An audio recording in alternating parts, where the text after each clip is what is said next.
আজকে আমাদের গোপসোনার জন্মদিন। শুভ জন্মদিন গোপসোনা। তো আজকে আমরা গোপসোনাকে নিয়ে সারাদিন কী করলাম, কীভাবে কাটালাম, সেটা আমি আপনাদের সাথে শেয়ার করব। Hello everyone, welcome back to another new blog. তো আজকে বুঝতেই পারতেছেন যে আমাদের গোপসোনার জন্মদিন। তো আমাদের গোপসোনাকে এই যে থালে বসানো হয়েছে। তো গোপসোনাকে এখন পঞ্চামৃত দিয়ে অভিষেক করানো হয়েছে। তো এই মুহূর্তে তার স্নান হয়ে গেছে। হয়ে যাওয়ার পর এখন গোপসোনা এখন শরীর মুছবে। মোছার পর তার যে নতুন একটা ড্রেস সেটা সে পরবে। তো এই তো তার শরীর মুছে দিতেছি, কারণ পুরাটা শরীরে দুধ একদম ভরে গেছে না, তার শরীর তেল চিটচিটি করবে। তো এই তো গোপসোনার মোছানো হয়ে গেছে। এখন গোপসোনার জামা পরে নিছে। এত সুন্দর জামাটা গোপসোনাকে কি না সুন্দর লাগতেছে। এখন সে মালা পরবে, কারণ তার এটা খুব প্রিয়। আর গোপসোনাকে এটা পরলেও অনেক সুন্দর লাগে, কি বলেন আপনারা? তারপর আমি তো চুল লাগাইতেই ভুলে গেছি। চুল ছাড়া কি আর ভালো লাগে? কাউকে তো ভালো লাগে না। হয়েছে তার প্রিয় জিনিস পরাই দিয়েছি, সেটা হলো ময়ূরের পাক। এটা গোপুর অনেক প্রিয়, কারণ এটা নাকি তার খুব ভালো লাগে। যাই হোক, আমি বাকি বিশ্লেষণে যাব না। তো মুকুটটা পরানোর পর তার মুখটা চেঞ্জ হয়ে গেছে, অনেক সুন্দর লাগতেছে। এখন আমার যেটি শাশুড়ি, সে কুলি নিয়ে তাকে তিলক দিয়ে দিবে। তো এই আর কি। তো সবাই মিলেমিশে করি। আমরা গোপুকে সাজালাম, গোপুকে এই স্নান করালাম, খাবার দিব। তো এই তো আমাদের গোপাল সোনা রেডি হয়ে গেছে। কতই না সুন্দর লাগতেছে, তাই না? হাতে একটা বাঁশি, তারপর তার ড্রেসটাও কত সুন্দর হয়েছে।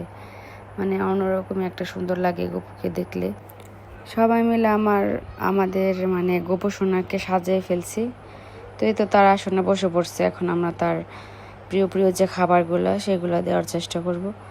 তো এই আর কি। এখানে ফুল আছে, কিছু ফুল দিব। মানে ফুল দিয়ে আসনটাকে দিলে মানে আসনটা খুব সুন্দর লাগবে দেখতে। তো এই আর কি।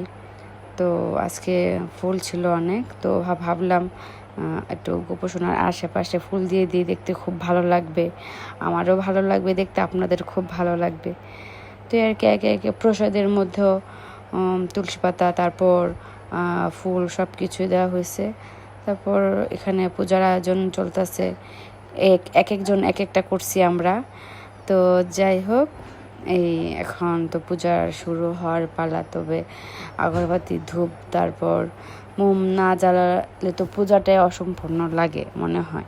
তবে আমরা ঘরোয়াভাবে পূজাটা করছি, আমরা কোনো বাইরে কর্তা দিয়ে করি না। তো ঘরের মধ্যে পাঁচালি, কৃষ্ণের শতনাম, তারপরে গীতা পাঠ করে তারপর আমরা পূজাটা ঘরের মধ্যেই স্থাপিত করছি, এই আর কি।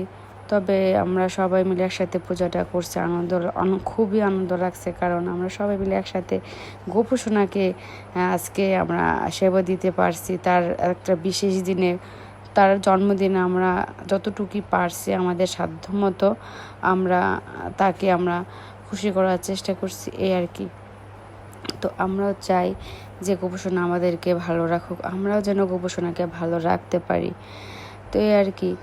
তবে পূজা টুজা শেষ হয়ে যাওয়ার পর একটাই প্রার্থনা যে সবাই যেন সুস্থ থাকে, ভালো থাকে, দেশে সব কিছুর জন্য ভালো হয়ে যাক, এই আর কি।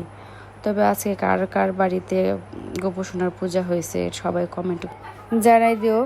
তারপর ওখানে ভাবলাম গোপসোনাকে একটু খাওয়াই দিই কুলি নিয়ে। তো এই আর কি। তো গোপসোনাকে কুলি নিয়ে একটু পায়েস খাওয়াই দিলাম, তারপর একটু জল দিলাম। দেখলাম গোপসোনা তো ভালোই খাইলো, তার মানে তার খুব ভালো লাগছে পায়েসটা। তার তো একটু এগুলোই তো তার প্রিয়। তারপর চকলেট কি গোপসোনাকে না দিলে হয় বলেন তো? তাই আমরা একটু চকলেটও দিলাম, যেন গোপসোনা খুশি হয়, সে গ্রহণ করলো। তারপর পূজা টুজা শেষ, গোপসোনাকে খাওয়ানো শেষ, এখন সবার প্রসাদ দেওয়ার পালা। তো সবে প্রসাদ বিতরণ হয়ে গেছে। এর মধ্যে আমরা একটু একটু প্রসাদ নিতেছি, একটু হাসি ঠাট্টা করতেছি, কত মজা করতেছি। এখানে প্লেটে এখানে যারা যারা ছিল সবাইকে প্রসাদ দেওয়া হয়েছে। তো এই আর কি। আজকের মতো আমাদের এই এতটুকু আয়োজন ছিল। তবে আমরা জানি না কতটুকু পারছি, ভুল ত্রুটি ক্ষমা করে দিবে গোপসোনা অবশ্যই, কারণ আমাদের তো ভুল ত্রুটি হইতেই পারে। তার জন্য আগে ক্ষমা চাবো গোপসোনার কাছে। তো এই আর কি। সবাই ভালো থাকবেন, সুস্থ থাকবেন। আর ভিডিওটা যদি ভালো লাগে অবশ্যই লাইক কমেন্ট করবেন। আর কাদের কাদের বাড়িতে আজকে গোপু সোনাকে পূজা দেওয়া হয়েছে সবাই কমেন্টে জানাই দিও, ঠিক আছে? টাটা।